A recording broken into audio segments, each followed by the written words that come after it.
मेरे दोस्तों, मेरे अजीज़ों, मेरे बहन भाइयों, जब कभी भी आप कोई फैसला कीजिएगा तो सबसे पहले ये देखिए गया कि क्या उसमें खुदा की मर्जी है या नहीं, क्या वो खुदा के पाक कलाम के मुताबिक है या नहीं।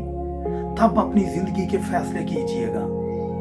मैं खुदा के जिंदा पाक कलाम में से पढ़ूंगा, यशायाह 10 बाब और उसकी 1 आयत में पढ़ूंगा। उन पर अफसोस जो बेइंसाफी से फैसले करते हैं और उन पर जो जुल्म की रोबकारें लिखते हैं। और एक और आयत में आपके हुजूर पढ़ूंगा, 2 शमूएल 22 बाब और उसकी 23 आयत, क्योंकि उसके सारे फैसले मेरे सामने थे और मैं उसके आइन से बरगश्ता ना हुआ। खुदा के जिंदा पाक कलाम के पढ़े और सुने जाने में उसकी खास बरकत हो। खुदावंद का शुक्र हो।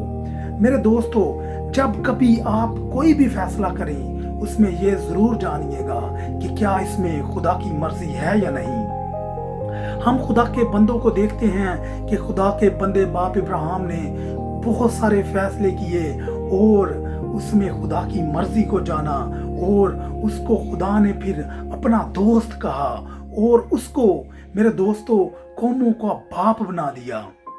इसी तरह जब हम खुदा के बंदे जो दाऊद हैं उनकी जिंदगी को देखते हैं, उसने बहुत से फैसले अपनी मर्जी से किए जिससे उसको बहुत सा नुकसान हुआ।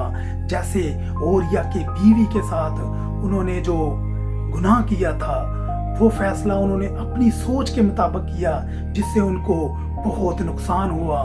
खुदा से सजा भी मिली कि उनका बेटा मार दिया गया, वो खुदा ने उसको कत्ल कर दिया, खत्म कर दिया।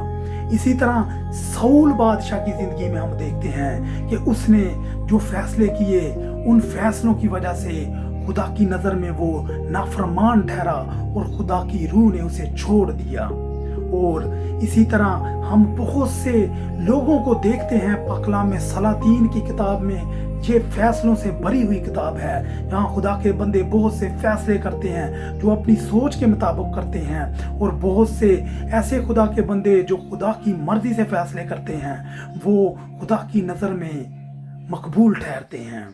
इसी तरह हम बादशाह जो सुलेमान था, उसका एक फैसला जो उसने किया, जब खुदा ने उसे कहा कि तू क्या चाहता है, कि तुझे दौलत दूं, शोहरत दूं, इज्जत दूं या हिकमत दूं, तो मेरे दोस्तों, मेरे बहन भाइयों, खुदा के बादशाह जो सुलेमान थे, उन्होंने हिकमत को चुना और ये बहुत बड़ा फैसला था।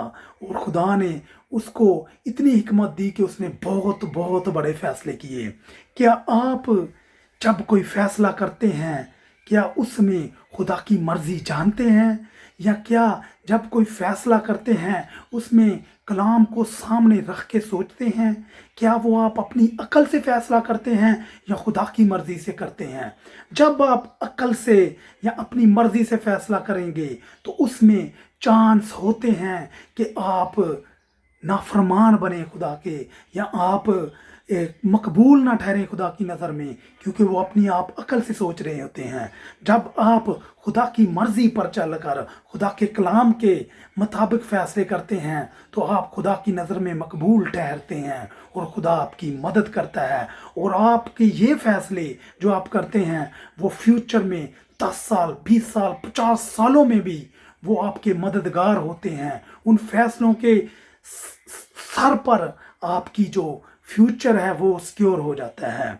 इसी तरह आज मैं आपको एक फैसला करने के लिए कहता हूँ। आज आप तौबा करें, बपतिस्मा लें और खुदा के हजूर खुद को सरेंडर करें, ताकि आप हमेशा की जिंदगी के वारिस बन जाएं। खुदावंद आपके साथ हो। God bless you.